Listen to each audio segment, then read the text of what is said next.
নমস্কার, আমার সবুজের সাথে চ্যানেলে আপনাদের সবাইকে স্বাগত। বন্ধুরা, আপনারা নিশ্চয়ই সবাই খুব ভালো আছেন, সুস্থ আছেন। আমার আজকের ভিডিওতে আমি আমার অ্যালামন্ডা গাছগুলোর পরিচর্যা কিভাবে করি সেটাই আপনাদের সাথে শেয়ার করব। এই অ্যালামন্ডা ফুল অনেক রঙেরই হয়, কিন্তু আমার ছাদ বাগানে দু রঙেরই ফুল আছে। একটা হালকা হলুদ আর একটা হচ্ছে গাঢ় বেগুনি। এই গাঢ় বেগুনি রঙের অ্যালামন্ডাটার বয়স প্রায় ৬-৭ বছর হলো, আর এই হালকা হলুদ রঙের অ্যালামন্ডাটার বয়স এই ২ বছর। এই গাছ দুরকমভাবেই রাখা যায়, ঝাড় হিসাবেও রাখা যায়, কাটিং করে টবে ভুসি করে রাখা যায়, আবার মাটিতে বসালে লতানো গাছ হিসাবেও রাখা যায়। আমার অন্যান্য পার্মানেন্ট গাছের মতো এই গাছগুলো আমি মাটি, বালি, ভার্মিকম্পোস্ট সমান ৩ ভাগে নিয়েছি, আর তার সাথে ১ মুঠো হাড়ের গুঁড়ো আর ১ মুঠো নিমখোল, আর এই সবগুলোর সাথে একটুখানি ফাঙ্গিসাইড ভালো করে মিশিয়ে নিয়ে, আর টবের ড্রেনেজ হোলটা খুব ভালো করে তৈরি করে নিয়ে তারপরে এই গাছগুলো আমি বসিয়েছি। টবে বসানোর পর ৭ দিন আমি এই গাছগুলোকে ছায়ায় রেখেছিলাম। তারপর থেকে এই গাছগুলো ফুল সানলাইটে আছে, কেননা এই গাছ রোদ ভীষণ পছন্দ করে। যত রোদ পাবে এই গাছের তত বেশি ফুল আসবে। যেহেতু এই গাছ ফুল সানলাইট খুব পছন্দ করে, সেহেতু এই গাছের জলের চাহিদাও প্রচুর। গরমকালে সকালে একবার আর বিকেলে একবার জল দিতে হয়। গরমকাল থেকে এই গাছ ফুল দেওয়া শুরু করে, একদম শীতকাল পর্যন্ত এই গাছ টানা ফুল দিতে থাকে। তবে ঠান্ডা পড়লে শীতকাল এই গাছের বিশ্রামের সময়, এই সময় এই গাছে কোনো খাবার দাবারের প্রয়োজন হয় না, আর এই সময় এই গাছের ফুলও থাকে না, ফুল আস্তে আস্তে একদমই কমে যায়। আমার অন্যান্য পার্মানেন্ট গাছের মতো এই গাছগুলোকেও আমি মাসে একবার করে মিশ্র জৈব সার ৮ ইঞ্চি টবে ১ মুঠো আর ১০ ইঞ্চি টবে ২ মুঠো করে দিয়ে ভালো করে জল ঢেলে দিই। এই মিশ্র জৈব সার আমি বাড়িতেই তৈরি করে নিই, আর এই জৈব সারের মধ্যে আছে সর্ষের খোল, নিম খোল, হাড় গুঁড়ো, শিংকুচি, বাদাম খোল,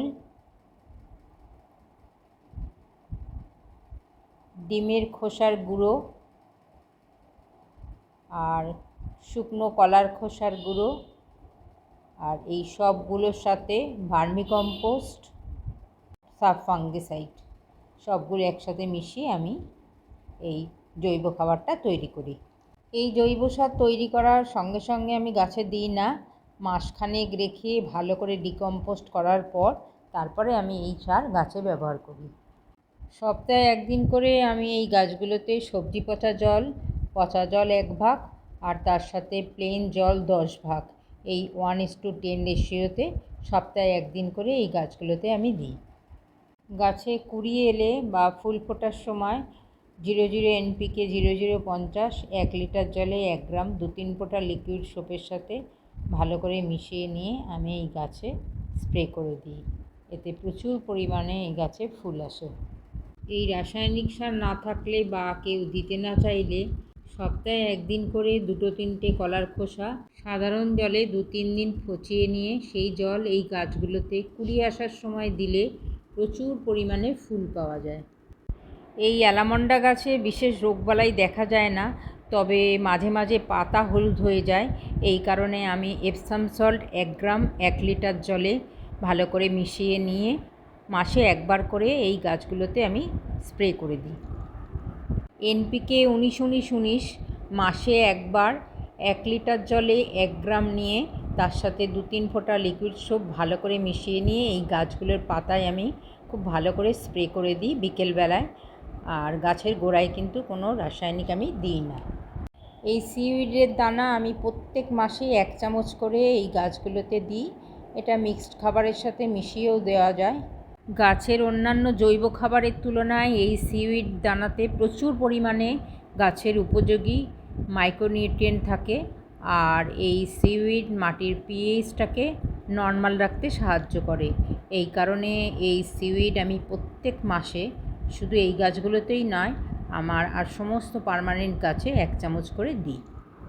সবশেষে বলি, এই গাছে রোগবালাই প্রায় হয় না বললেই চলে, তবুও আমার অন্যান্য পার্মানেন্ট গাছের মতো মাসে একবার পেস্টিসাইড আর একবার ফাঙ্গিসাইড এই গাছগুলোতেও আমি স্প্রে করে দিই। ফাঙ্গিসাইডের মধ্যে সাব ফাঙ্গিসাইড আমি 1 লিটার জলে 1 গ্রাম 2-3 ফোঁটা লিকুইড সোপের সাথে ভালো করে মিশিয়ে নিয়ে এই গাছের পাতায় আমি স্প্রে করে দিই। আর পেস্টিসাইডের মধ্যে আমি রোগর, সেটাও 1 লিটার জলে 1 ml 2-3 ফোঁটা লিকুইড সোপের সাথে ভালো করে মিশিয়ে নিয়ে এই গাছগুলোতে আমি বিকেলবেলায় স্প্রে করে দিই। তো বন্ধুরা, আজকের ভিডিওটা এই পর্যন্তই। এতক্ষণ ধৈর্য ধরে ভিডিওটা দেখার জন্য আপনাদের অসংখ্য ধন্যবাদ। ভিডিওটা ভালো লাগলে বন্ধুরা আমার এই চ্যানেলকে চাইলে সাবস্ক্রাইব করে রাখতে পারেন আরও নতুন ভিডিও দেখার জন্য। আপনারা সবাই ভালো থাকবেন, সুস্থ থাকবেন। আবার দেখা হবে পরবর্তী কোনো ভিডিওয়ে। নমস্কার।